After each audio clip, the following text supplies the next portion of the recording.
Welcome to B2B Marketers on a Mission, a podcast for B2B marketers that helps you to question the conventional, think differently, disrupt your industry, and take your marketing to new heights.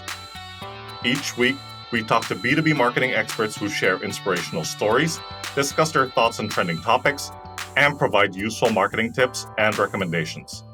And now, here's your host and co-founder of Einblick Consulting, Christian Klepp. All right, ladies and gentlemen, welcome to this episode of the B2B Marketers on a Mission podcast, where you get your weekly dose of B2B marketing insights. This is your host, Christian Klepp, and today I'd like to welcome a guest into the show who is on a mission, and that mission is to help you to improve the way you think about and do SEO. So coming to us from across the lake in Cleveland, Ohio, Mr. Ryan Morgan, welcome to the show. Hey, Christian, great to be here. Really great to be connected, Ryan, and I really enjoyed our previous conversation, so I'm really looking forward to this one. So let's get this party started. Let's do it. All right. So Ryan, you're the digital marketing strategist at Swell Digital and also the founder of the SEO Cohort. So one of the many areas that you specialize in that I think our listeners can really benefit from is search engine optimization, or SEO. So let's start with a top level perspective and talk to us about why you think it's important to have a strategy for SEO. Yeah, I think it's interesting. Most entrepreneurs and small business owners and growing business owners, B2B organizations know that SEO is important, but they often don't know where to start or what the significance of it is.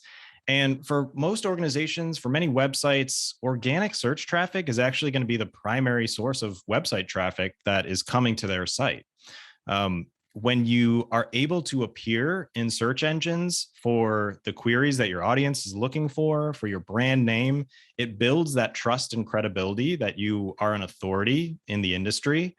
And it's one of the best ways, it's one of the best tools for you to understand how your market talks and what they're looking for and how they, the terminology they use when they're looking for the products and services that you offer.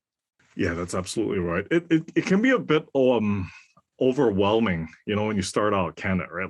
Like you said, you just don't know where to start or what should you focus on first? Should you focus on keywords, backlinks? I mean, where to begin, right? So is it a question of taking a step back and just asking yourself okay, what am I hoping to achieve with SEO? Absolutely. I think I don't recommend that anyone do SEO without having a strategy, and that strategy should absolutely roll up to your business strategy. So organizationally, if your goal is to drive more awareness about a certain service offering that you have, or if you're more in the e-commerce space and you're trying to increase sales or profitability, then you want to use that as a foundational goal and say, how can I leverage SEO to really achieve that goal? And once you break it down into that way, there are a number of different things that you can do. And you're absolutely right. There are so many different SEO tactics and techniques out there. And I think most individuals, when they're looking at this and approaching it, find it very overwhelming. There are so many different things that I can do. Where do I start? And I'm happy, if you'd like me to, I'm happy to go through, what I think are kind of the prioritized, kind of the crucial components of SEO today. Yeah, please go ahead.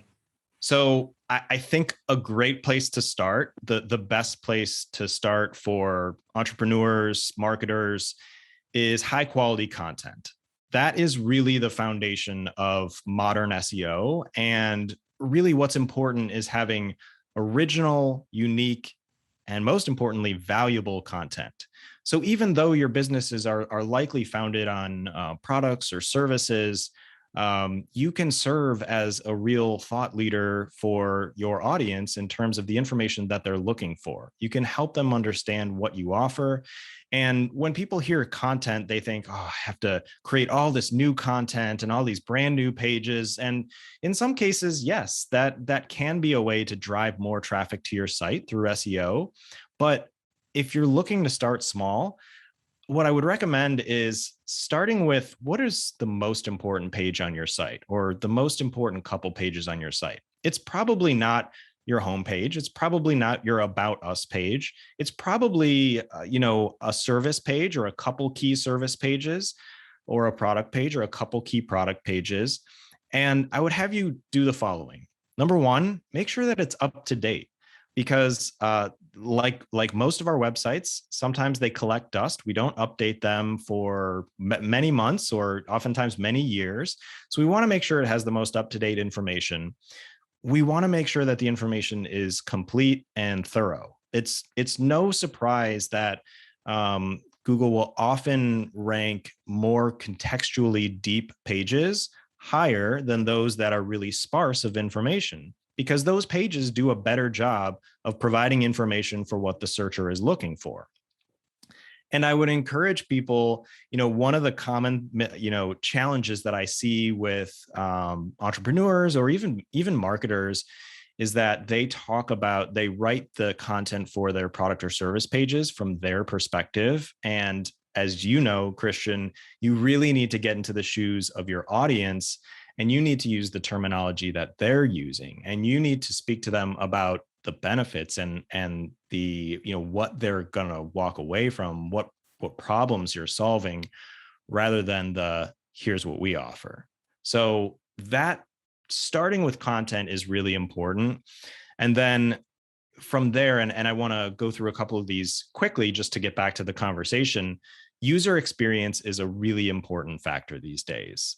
Google has placed an exceedingly high amount of importance on user experience. And the things that I would look at are, is your site mobile friendly? If it's not, that's a great action item. Is your site secure? If it's not, if it doesn't have that HTTPS or that shield that you find on many browsers, make sure that you secure your site. Is your site fast loading? If it's not, that's something that you can and should resolve. And is it easy to navigate and use your site from a multitude of devices? All of those things go into user experience. And these are really important things that Google factors in today, because they want to send their users to a good experience. They don't want to send users to an experience that's slow or is going to be challenging to use or is going to be risky from a security standpoint. Mic drop. That was some incredible advice, and I really hope that the listeners were taking as many notes as I was, because those are really some very useful tips and information. And back to what you were saying earlier, it's sometimes as marketers we tend to forget that, you got to look at things also from the customer's perspective and the user's perspective. So not just necessarily if I'm going on said company's website, but if I am a member of the target audience looking for a specific product or service, you got to put on, you can say put yourself in the customer's shoes, or wear the customer's hat or goggles or whatever you want to call it. And what would I be looking for, and why, and how is that going to help move me further along in my journey, right? So more often than not, sometimes that tends to get a little bit lost in the more tactical aspect of it all, right? Yeah, and Christian, there's two tools that I really like to use to help me get into that mindset. So one of the greatest things you can do is understand what a user is looking for, understand what their questions are, right? So if you take any keyword or phrase or topic, you can literally, you can do this as we're listening. You can type it into Google. You can search for search for one of your services, search for one of your products. And there's going to be a section in Google called People Also Ask. And Google will literally give you the questions that people ask related to that query. And this is great research for you to understand, what kind of information do people want on my site when they look for this keyword. So that's a great free tool. You can do the same thing with Google's autocomplete. So let's say we're talking about management consulting, for example. That's a really competitive term in and of itself. But if I go into Google and I type in management consulting for, and I let Google do its thing, it will show me perhaps some niche industries that I can maybe niche down in. Maybe there's management consulting for frontline leaders. Maybe there's management consulting for CEOs. And now I can start getting a sense of, what is Google commonly seeing as the search terms that most people are actually looking for, where I can actually compete, right? As a growing business, I may not be able to compete with, some of the larger global management consulting firms, but I can compete on a more niche scale. And that's probably the right way to go too. I mean, for some of these companies, if you think about it. But back to what you were saying earlier, and I thought that was really interesting about the people also ask. Is that the one where you key in a question or word, and then it creates these diagrams around these keywords? Is that the one? So you're talking about one of my other favorite tools, which is a tool called Answer the Public. Answer the Public. There you go. Yes, Right. I am not affiliated with them. I love the tool, answerthepublic.com. So essentially, it's the same idea. You can go to this site and type in a keyword or type in a product or a service, and it will give you this huge kind of mind map of all the questions that people ask related to that. Again, giving you this kind of gold mine of questions that you can answer on your site, knowing that these are questions that the actual audience is asking and wanting to find out about. Yeah, no, that's absolutely right. That's absolutely right. You touched on some really interesting points in the past couple of minutes, and you're probably going to have a field day with this next question. If we're on the topic of SEO, you've probably seen it all when it comes to mistakes and misconceptions. So tell us about some of the major ones that you've seen and what B2B marketers should be doing to address those. Yeah. So one of the mistakes that I commonly see is something that we did kind of already touch on. And, because content is so important related to SEO, it's very common for me to work with a new organization and find that they have been writing from their perspective, using their terminology, using their internal vocabulary and acronyms, especially in the tech space. I mean, Christian, we love to use acronyms, and it's really important to know, does my audience understand these the same way that I do, or do I need to really speak in terminology that they can understand? Oftentimes organizations like to talk about their products and services, not the benefits and the solutions and outcomes. So they're not really solving the problems.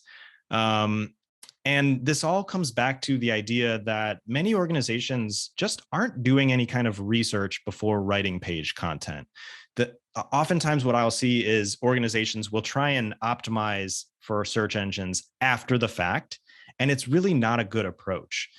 There's this great process, and I want to just quickly walk through what happens when you research before you write content for any page. It could be a product or service page, it could be a blog post.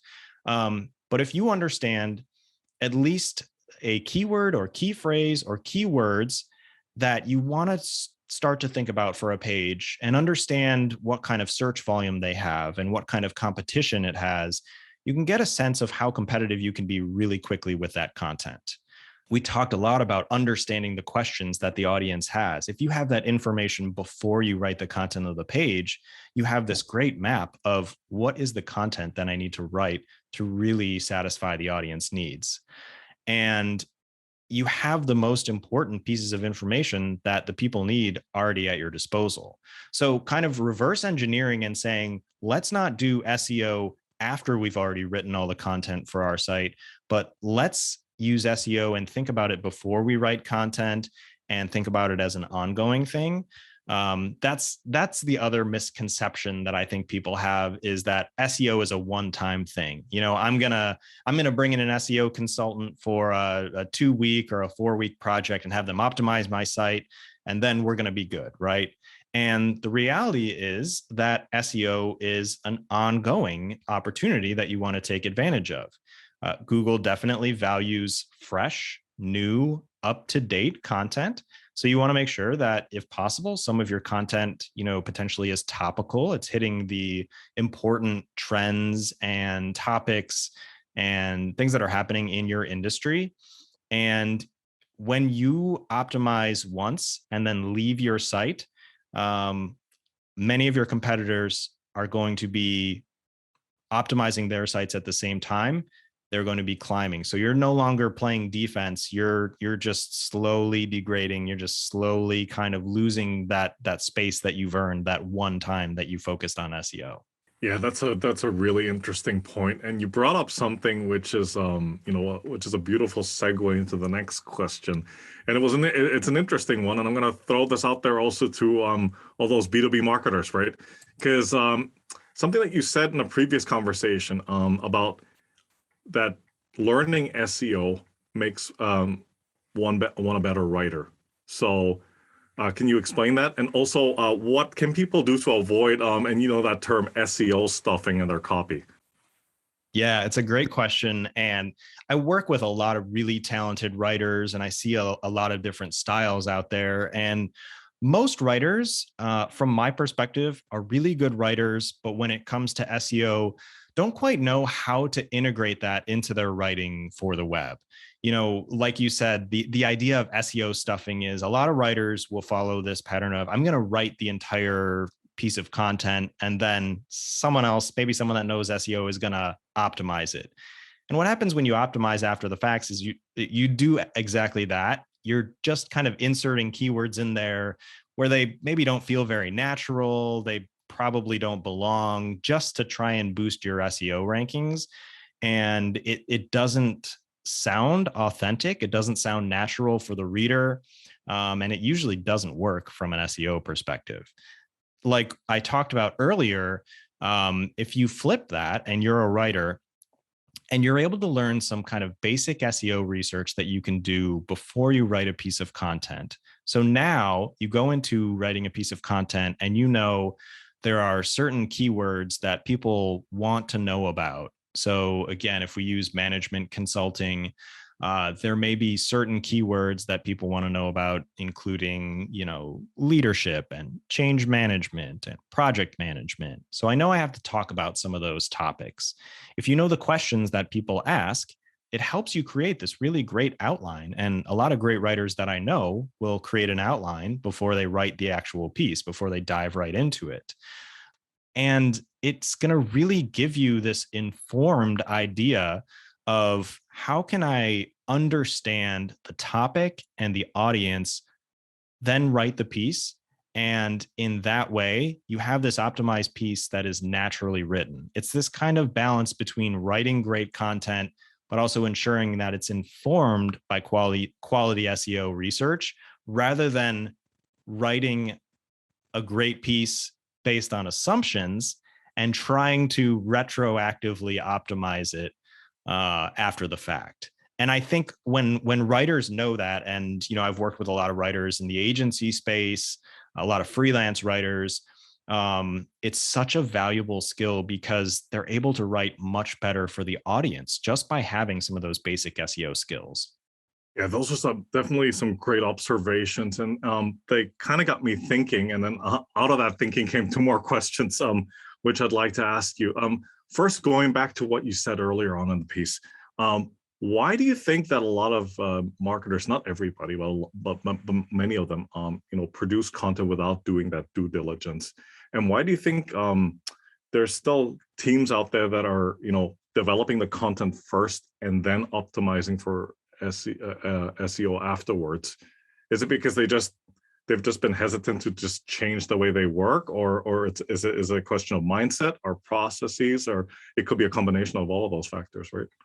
Yeah, I think for a very long time, SEO was looked at as a post type of work. SEO was something that, well, we're going to come into this website and we're going to perform SEO on it. We're going to optimize things. And content wasn't at the core of SEO. It was really kind of coming in and, updating some keywords, probably a little bit of keyword stuffing, and it has totally changed. And I don't know that every marketer has caught up with this.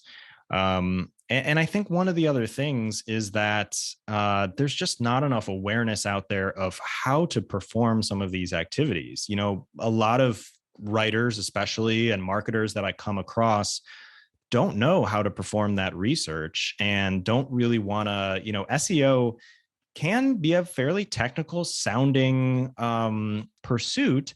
And I think a lot of marketers are hesitant and or feel like they know their audience enough and feel like they know the topic enough to be able to write that content. But I think when you bring in SEO research into the equation, it's data.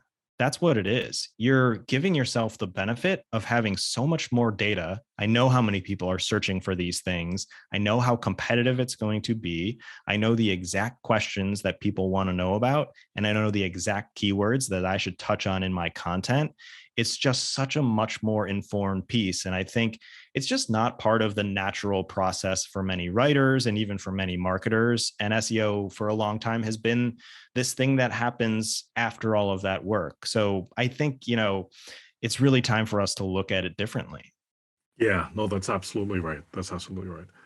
You touched on some of these earlier, but talk to us about what you think the crucial components of successful SEO are. Yeah. So I touched on, I can't say it enough. Content is really at the core. Making sure that your content is original, unique, valuable, making sure that it does the best job of providing the information or answers based on a specific topic, or if you want to go as far as saying a keyword or key phrase. So we talked about that. We talked about user experience being an incredibly important aspect of SEO today. And then you get into aspects like, on-page optimization. So this is sort of related to content, but you want to make sure that each page on your site kind of has a single intent and associated keywords or key phrases. So if I have I'm going to use the management consulting example again. If I have a page that is on management consulting, but it talks about management consulting for nonprofits and management consulting for leaders and management consulting for the arts community, I now have diluted kind of the intent of this page. Whereas if I were able to create a single intent for each of those and create 3 separate pages, then I can really target the keywords for that. So I think that's something that I commonly see is organizations will try and do too much with a single page. And I encourage organizations and marketers to really, make sure that it has a single intent. There's nothing wrong with taking people to another site or taking them deeper into your site. For on-page optimization, we've talked about this transition. Don't keyword stuff. If you find good keywords, find a great writer that will be able to work them in naturally where it fits. Don't worry too much about the frequency of how many times they appear. Just worry about doing the best job at solving that user's question or query. And you've got kind of the standard recommendations around making sure that you're using the right keywords in the title tag and the headers and the alt tags. And that's kind of baseline SEO. The last thing I would say, and this is not an exhaustive list of what's important in SEO today. We could probably take hours and talk about that. But the last thing that is still really important is backlinks to your site, which really do tell search engines what kind of authority your site has. So when I talk about backlinks, this is really other sites across the web that are linking to your site to specific pages or specific content. And each time this happens, you have 2 opportunities. The first is that you have an opportunity to drive traffic directly from that site to yours. So you have a traffic opportunity there.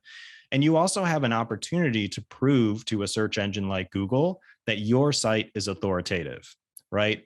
It's kind of like saying, well, I'm friends with this person, and Google says, oh, okay, I trust that person. That is going to help me inform my opinion about you.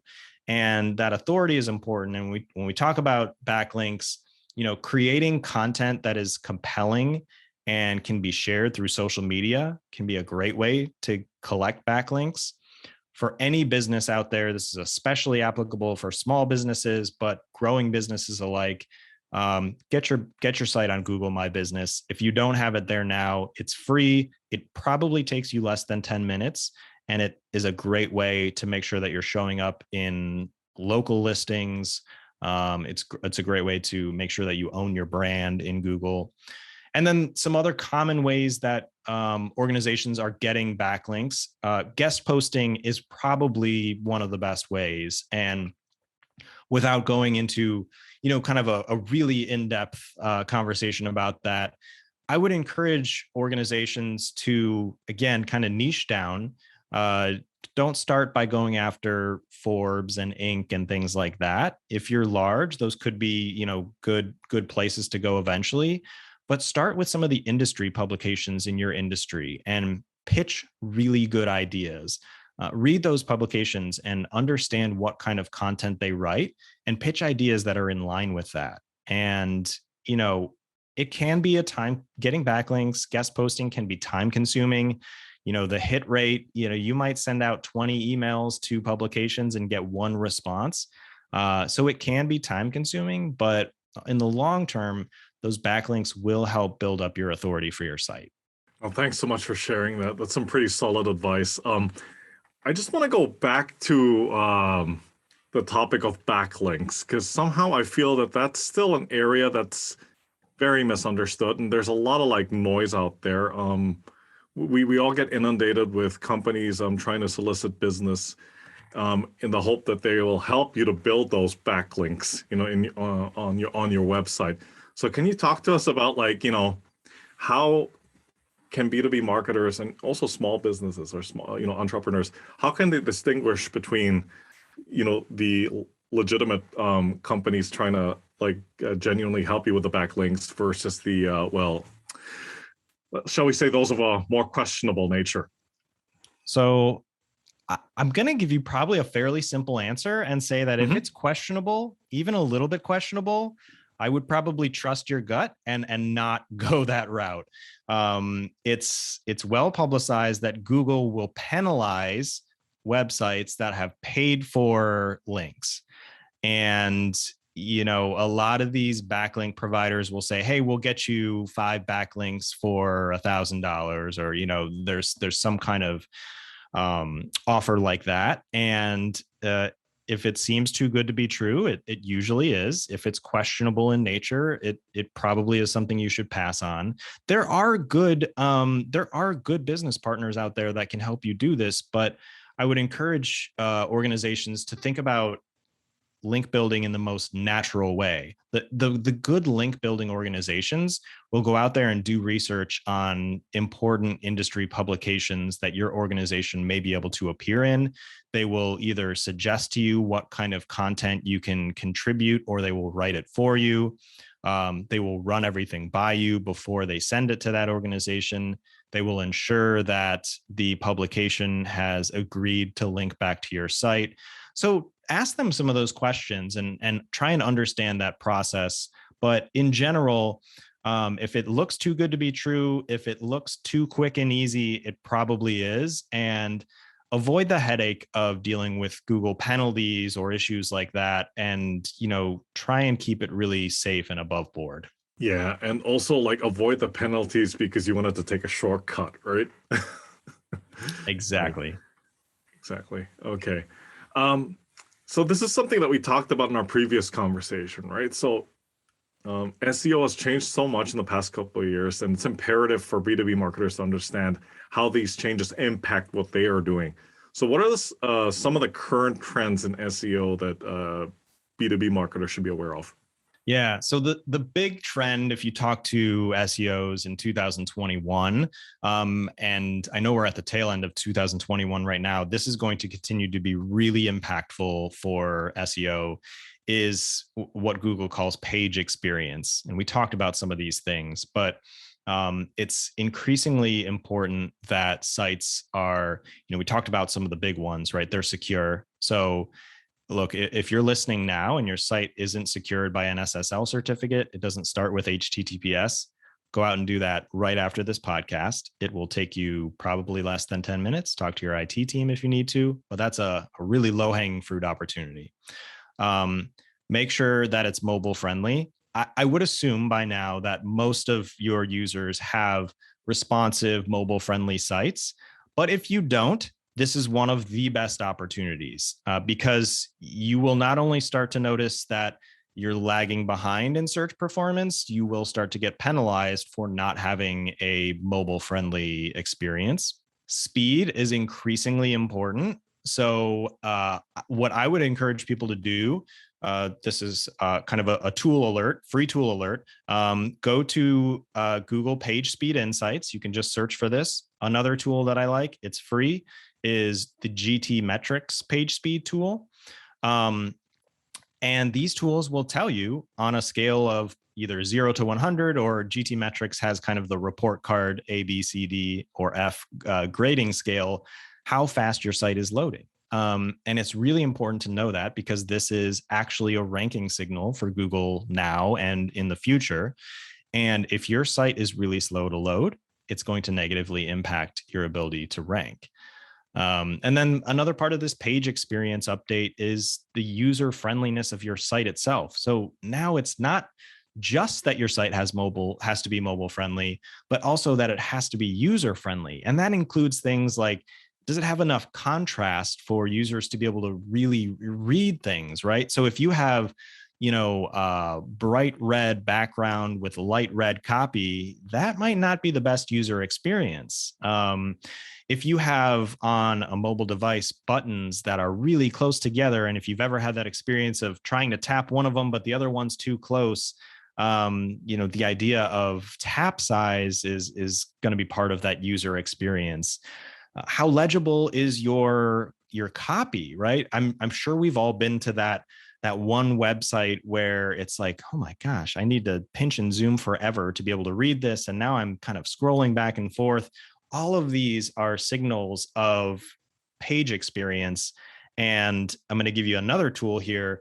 What Google has done is, in their free Google Search Console tool, they will give you indicators of how your page experience is, and they will tell you where you have issues with page experience. And things that we talked about, they will tell you where you have tap targets that are too close together. They will tell you where you have things that load too slow. So there's a couple tools that you can really use to benchmark. And this is kind of the newest trend in Google's algorithm, is really focusing on page experience. The other trend I would say, and this is probably more over the last couple of years, is the idea that intent is much greater than keywords. And what I mean by that is, several years ago, we would get very myopically focused on one page has one keyword that we should be ranking for. This is my management consulting for nonprofits page. That is the singular keyword that I'm going to try and rank for. I'm going to try and make sure that that keyword is in my subject, my headline, and I'm going to make sure that it's scattered throughout the page.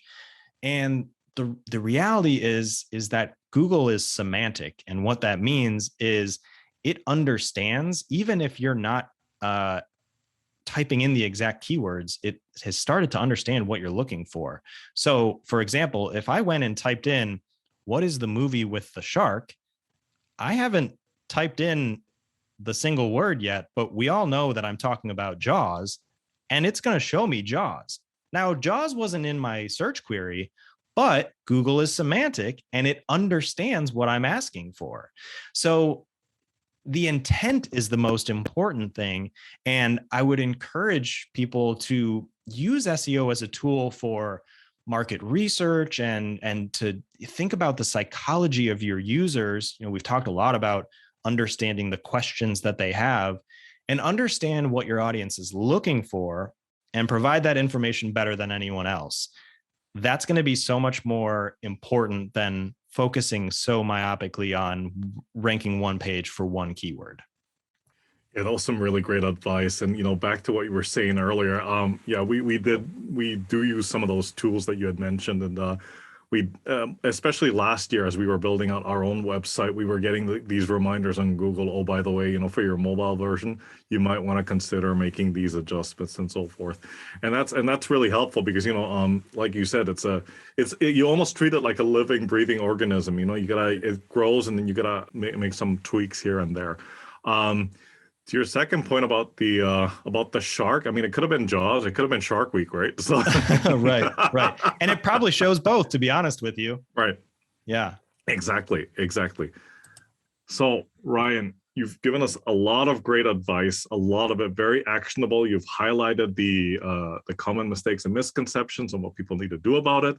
some trends that B2B marketers need to keep a lookout for, also moving forward. So what's a commonly held belief or a status quo in SEO that you passionately disagree with, and why? Yeah, this is a great question, and I had to give some thought to this. So there's a great community of SEOs out there, but I'm going to kind of pivot this and say one of the things that I commonly see, it happens with marketers, it does happen with SEOs, it happens with business owners and entrepreneurs, and it kind of plays off what we just talked about, is a too much of a focus or a borderline obsession with keyword rankings. This has always, for many individuals, been the epitome of how we track success with SEO. Where am I ranking? Am I ranking on page 1? Oh no, I dropped from position 1 to position 2. And the reality is that these keyword rankings will change over time. They're likely changing every day as the algorithm change and adapts. They're also likely personalized by user and your search history. They're personalized by location. So not everyone, Christian, if I search for something and I ask you to search for the same thing, we may get very different results. So it's important to know those things. And rankings are a good leading indicator of, how much traffic you're going to drive to your site and how much awareness you're going to get. But I really encourage marketers and business owners to follow that signal a little further and ask better questions like, how are those landing pages from SEO performing? What are people doing on those pages? Are they staying on those pages? Are they reading more content? Are they getting to your most valuable product and service pages? And the ultimate is if we can look at our business goals, right? Are we generating leads from organic search? Are we making e-commerce sales from organic search? Because if I told you, hey, Christian, I can get every single one of your pages to rank number 1 on Google, but you're not going to get any leads from it. And then conversely, I said, hey, Christian, I'm going to get every single one of your pages to the 5th position, but you're going to have a steady stream of lead generation. Almost every entrepreneur would take the latter, right? Because ultimately your business goal isn't to just show up in the search rankings. It is to drive that ultimate business goal, whether it's lead generation, whether it's engagement, whether it's e-commerce sales. So, this misconception that rankings are everything and that we should be really focusing on these rankings every month, they're a piece of the puzzle. They're a good indicator, but I really love to challenge entrepreneurs, business owners, and marketers to look at the signals beyond that. That's absolutely right. It goes back to what you were saying earlier. It's like, understand what your goals are, understand what your target audience is looking for. And this is also a conversation I've had with other marketers. It's like, do you do it because, you're trying to jump on the bandwagon because everybody else is doing the same thing, right? Or do you use those tools and that approach or that, that software, that piece of software because everybody else is as well, right? So it begs the question of okay, well, is that the best thing to do for, to get your marketing to the next level or not, right? Yeah. Absolutely. And I think if it can't be the ultimate metric, because if we get a page to rank number 1 and 1,000 people go to it and none of them take action, then it's not meeting our ultimate goal, right? Right. We have more work to do. We need to focus on the content on that landing page. We maybe need to put a better call to action. We need to get them more engaged. So, while that may be the end of our journey in trying to get people from a search engine to the site, it's not the end of the user journey by any means. Absolutely. Absolutely.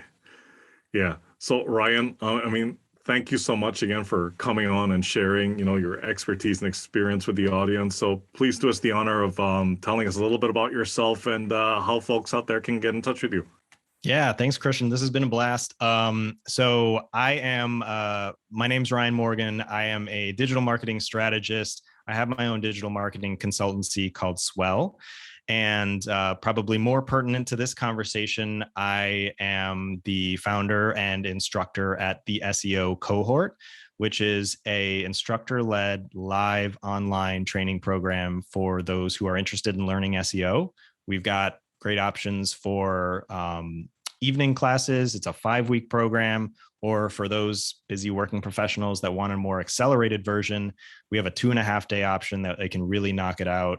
It really combines mentorship and peer learning.